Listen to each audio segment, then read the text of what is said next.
ಪ್ರೀತಿಯ ಸ್ನೇಹಿತರೆಲ್ಲರಿಗೂ ಮೀಡಿಯಾ ಮಾಹಿತಿ ಚಾನಲ್ಗೆ ಮತ್ತೊಮ್ಮೆ ಆತ್ಮೀಯವಾದಂತಹ ಸ್ವಾಗತ. ಸ್ನೇಹಿತರೆ, ಗೃಹಲಕ್ಷ್ಮಿ ಯೋಜನೆಯ 11ನೇ ಕಂತಿನ ಹಣ ಅಂದರೆ ಜೂನ್ ತಿಂಗಳಿನ ಹಣ ಬಿಡುಗಡೆ ಮಾಡಲಾಗಿದೆ. ಹಾಗೂ ಅದು ಅತಿ ಶೀಘ್ರದಲ್ಲಿ ಅಂದರೆ ನಾಳೆಯೊಳಗಾಗಿಯೇ ಒಂದು ಗೃಹಿಣಿಯರ ಖಾತೆಗಳಿಗೆ ಜಮೆ ಆಗಲೇ ಇದೆ ಅಂತ ನಮ್ಮ ಕರ್ನಾಟಕ ಸರ್ಕಾರ ಹೇಳ್ತಾನೆ ಬರ್ತಾ ಇದೆ. ಈಗಾಗಲೇ 3 ದಿನಗಳ ಹಿಂದೆ ಈ ಹೇಳಿಕೆಯನ್ನು ನೀಡಿದೆ. ಜೊತೆಗೆ ಮಹಿಳಾ ಮತ್ತು ಮಕ್ಕಳ ಕಲ್ಯಾಣ ಇಲಾಖೆಯ ಸಚಿವೆಯಾದಂತಹ ಲಕ್ಷ್ಮೀ ಹೆಬ್ಬಾಳ್ಕರ್ ಮೇಡಮ್ ಅವರು ಕೂಡ ಮೊನ್ನೆ ಒಂದು ಸಭೆಯನ್ನು ಉದ್ದೇಶಿಸಿ ಮಾತನಾಡುವಾಗ ಈಗಾಗಲೇ ಒಂದು ಜೂನ್ ಮತ್ತು ಜುಲೈ ತಿಂಗಳಿನ ಹಣ ಬಿಡುಗಡೆ ಮಾಡಲಾಗಿದೆ. ಹಾಗೂ 2 ತಿಂಗಳಿನ ಹಣ ಅಂದರೆ ಒಟ್ಟಿಗೆ 4,000 ರೂಪಾಯಿ ಈ ಒಂದು ಗೃಹಿಣಿಯರ ಖಾತೆಗಳಿಗೆ ಜಮೆ ಆಗಲಿದೆ ಅಂತ ಸಭೆಯಲ್ಲಿ ಹೇಳಿದರು.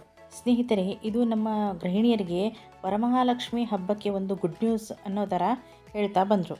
ಆದರೆ ಸ್ನೇಹಿತರೆ, ಈ ಒಂದು ಗೃಹಲಕ್ಷ್ಮಿ ಯೋಜನೆ 11ನೇ ಕಂತಿನ ಹಣದ ಒಂದು ನಿರೀಕ್ಷೆಯಲ್ಲಿದ್ದಂತಹ ಮನೆಯ ಯಜಮಾನಿಯರಿಗೆ, ಗೃಹಿಣಿಯರಿಗೆ ಶಾಕ್ ನೀಡುವಂತಹ ವಿಚಾರ ಇದಾಗಿದೆ. ಈಗಾಗಲೇ ನಾಳೆಯೊಳಗಾಗಿ ಈ ಒಂದು 2 ತಿಂಗಳಿನ 2 ಕಂತಿನ ಬಾಕಿ ಹಣ ಏನಿದೆ ಅದು ಗೃಹಿಣಿಯರ ಒಂದು ಖಾತೆಗಳಿಗೆ ಜಮೆ ಆಗುತ್ತೆ ಅಂತ ಹೇಳಿ ಈಗಾಗಲೇ 3 ದಿನಗಳು ಕಳೀತಾ ಬಂದರೂ ಕೂಡ ಈ ಒಂದು ಬಾಕಿ ಹಣ ಅಕೌಂಟ್ಗೆ ಬರಲೇ ಇಲ್ಲ. ಯಾರ ಅಕೌಂಟ್ಗೂ ಕೂಡ, ಯಾವ ಗೃಹಿಣಿಯರ ಖಾತೆಗೂ ಕೂಡ ಬಂದೇ ಇಲ್ಲ. ಈ ಆಗಸ್ಟ್ ತಿಂಗಳಿನವರೆಗೂ ನೋಡೋದಾದರೆ 3 ತಿಂಗಳಿಂದ ಈ ಒಂದು ನಮ್ಮ ಗೃಹಿಣಿಯರಿಗೆ ಈ ಒಂದು ಗೃಹಲಕ್ಷ್ಮಿ ಯೋಜನೆಯ ಹಣ ಅಂದರೆ 3 ಕಂತಿನ ಹಣ ಈವರೆಗೂ ಬಂದೇ ಇಲ್ಲ ಅನ್ನೋ ಅಂತಾಯಿತು. ಹಾಗಾದರೆ ನಾಳೆ ಒಳಗೆ ಎಲ್ಲರ ಒಂದು ಖಾತೆಗಳಿಗೂ ಕೂಡ ಹಣ ಜಮೆ ಆಗುತ್ತೆ. 2 ತಿಂಗಳಿನ 2 ಕಂತಿನ ಹಣ ಅಂದರೆ 4,000 ರೂಪಾಯಿ ಜಮೆ ಆಗುತ್ತೆ ಅಂತ ಹೇಳಿದರು. ಈವರೆಗೂ ಯಾರ ಖಾತೆಗೂ ಕೂಡ ಈ ಒಂದು ದುಡ್ಡು ಜಮೆ ಆಗದೇ ಇರೋದು ಭಾರೀ ಒಂದು ನಿರಾಶೆಗೆ ಕಾರಣ ಆಗಿದೆ. ಸ್ನೇಹಿತರೆ, ಈ ಪಂಚ ಗ್ಯಾರಂಟಿ ಯೋಜನೆಗಳಲ್ಲಿ ಒಂದಾದಂತಹ ಗೃಹಲಕ್ಷ್ಮಿ ಯೋಜನೆಯ ಬಗ್ಗೆ ಸರ್ಕಾರದವರು ಮತ್ತು ಈ ಒಂದು ಮಹಿಳಾ ಮತ್ತು ಮಕ್ಕಳ ಕಲ್ಯಾಣ ಇಲಾಖೆ ಸಚಿವರಾದಂತಹ ಲಕ್ಷ್ಮೀ ಹೆಬ್ಬಾಳ್ಕರ್ ಅವರು ಹೇಳ್ತಾ ಇರೋ ಮಾತು ಕೇವಲ ಮಾತಿಗೆ ಮಾತ್ರ ಸೀಮಿತ ಆಗಿದೆಯಾ ಅನ್ನೋ ಒಂದು ಚರ್ಚೆ ಈಗ ಎಲ್ಲ ಕಡೆ ನಡೀತಾ ಇದೆ. ಏಕೆಂದರೆ ಇನ್ನೂವರೆಗೂ ಕೂಡ ಮನೆಯ ಯಜಮಾನಿಯರ ಕೈಗೆ ಒಂದು ಗೃಹಲಕ್ಷ್ಮಿ ಯೋಜನೆಯ 2 ಕಂತಿನ ಹಣ ಅಲ್ಲ, 1 ಕಂತಿನ ಹಣ ಕೂಡ ಜಮೆ ಆಗಿರೋದಿಲ್ಲ.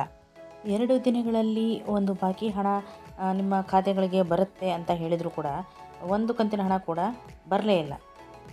ಸ್ನೇಹಿತರೆ, ಈಗಾಗಲೇ ಸಾಲಾಗಿ ಹಬ್ಬಗಳು ಬರ್ತಾ ಇರೋದರಿಂದ ಹಾಗೂ ಎಲ್ಲ ಒಂದು ವಸ್ತುಗಳ ಬೆಲೆಯನ್ನು ಏರಿಕೆ ಮಾಡಿರೋದರಿಂದ ಈ ಸರ್ಕಾರ ಈ ಒಂದು ಗೃಹಲಕ್ಷ್ಮಿ ಯೋಜನೆ ಹಣ ಮತ್ತು ಅನ್ನಭಾಗ್ಯ ಯೋಜನೆ ಹಣವನ್ನು ಉಪಯೋಗಿಸಿಕೊಂಡು ಜೀವನವನ್ನು ನಡೆಸ್ಬೋದು ಅಂತ ಅಂದ್ಕೊಂಡಿದ್ದಂತಹ ಸಾಕಷ್ಟು ಜನ ಮಹಿಳೆಯರಿಗೆ ಈ ಒಂದು ಗೃಹಲಕ್ಷ್ಮಿ ಯೋಜನೆಯ ಹಣ ಬರುತ್ತೆ, ಇವತ್ತು ಬರುತ್ತೆ, ನಾಳೆ ಬರುತ್ತೆ ಅಂತ ಹೇಳಿ ಕಾಯಿಸ್ತಾ ಇರೋದನ್ನು ನೋಡಿದರೆ ಈ ಒಂದು ಎಲ್ಲ ಮಹಿಳೆಯರು ಕೂಡ ಒಂದು ರೊಚ್ಚಿಗೇಳುವಂತಹ ಪರಿಸ್ಥಿತಿ ಬರ್ತಾ ಇದೆ. ಸ್ನೇಹಿತರೆ, ನಮ್ಮದು ನುಡಿದಂತೆ ನಡೆಯುವಂತಹ ಸರ್ಕಾರ ಅಂತ ಹೇಳಿಕೊಂಡು ಎಲ್ಲ ಸಭೆ ಸಮಾರಂಭಗಳಲ್ಲೂ ಒಂದು ಮಾತುಗಳನ್ನು ಕೊಡ್ತಾ, ಆಶ್ವಾಸನೆಗಳನ್ನು ಕೊಡ್ತಾ ಒಂದು ಸಾಗ್ತಾ ಇರುವಂತಹ ಈ ಒಂದು ಕಾಂಗ್ರೆಸ್ ಸರ್ಕಾರ ಈ ಒಂದು ತಮ್ಮ ಮಾತಿಗೆ ತಾವು ತಪ್ಪಿದೆ ನಡೆದಂತೆ ಆಗ್ತಾ ಇದೆ.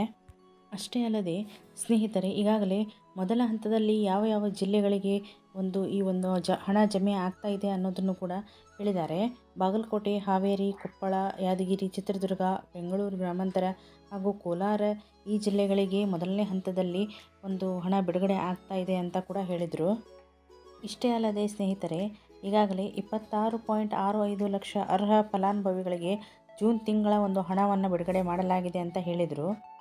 ಮತ್ತು ಮೊದಲ ಹಂತದಲ್ಲಿ 533 ಕೋಟಿ ರೂಪಾಯಿಗಳ ಒಂದು ಪಾವತಿಗೆ ತಯಾರಿ ನಡೆದಿದೆ. ಆರ್ಥಿಕ ಇಲಾಖೆ ಈಗಾಗಲೇ ಹಣ ಬಿಡುಗಡೆ ಮಾಡಿದೆ ಅಂತ ಕೂಡ ಹೇಳಿದರು.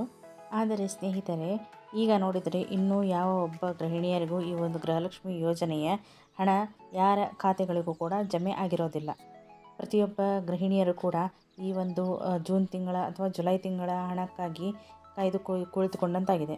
ಸ್ನೇಹಿತರೆ, ನಿಮ್ಮ ಯಾರದಾದರೂ ಖಾತೆಗಳಿಗೆ ಈಗಾಗಲೇ 11 ಮತ್ತು 12ನೇ ಕಂತಿನ ಹಣ ಜಮೆ ಆಗಿದ್ದರೆ ಖಂಡಿತವಾಗಿಯೂ ಕೂಡ ನೀವು ಅದನ್ನು ನಿಮ್ಮ ಕಮೆಂಟ್ನಲ್ಲಿ ನಮಗೆ ತಿಳಿಸಿ. ಸ್ನೇಹಿತರೆ, ವಿಡಿಯೋ ತಮ್ಮೆಲ್ಲರಿಗೂ ಇಷ್ಟ ಆಗಿದೆ ಅಂತ ಅಂದ್ಕೊಂಡಿದ್ದೀನಿ. ಮತ್ತಷ್ಟು ಹೊಸ ಮಾಹಿತಿಗಳೊಂದಿಗೆ, ಹೊಸ ಅಪ್ಡೇಟ್ಗಳೊಂದಿಗೆ ತಮ್ಮ ಮುಂದಿನ ವಿಡಿಯೋದಲ್ಲಿ ನಾನು ಬರ್ತೇನೆ. ಸ್ನೇಹಿತರೆ, ತಾವಿನ್ನೂವರೆಗೂ ನಮ್ಮ ಚಾನಲ್ನ ಸಬ್ಸ್ಕ್ರೈಬ್ ಮಾಡಿಲ್ಲ ಅಂದರೆ ನಮ್ಮ ಚಾನಲ್ನ ಈಗಲೇ ಸಬ್ಸ್ಕ್ರೈಬ್ ಮಾಡಿಕೊಂಡು ಬೆಲ್ ಬಟನ್ನ ಪ್ರೆಸ್ ಮಾಡ್ಕೊಳ್ಳಿ. ಹಾಗೂ ಬರ್ತಕ್ಕಂಥ ಹೊಸ ಅಪ್ಡೇಟ್ಸ್ಗಳ ಒಂದು ನೋಟಿಫಿಕೇಷನನ್ನು ಪಡೆದುಕೊಳ್ಳಿ.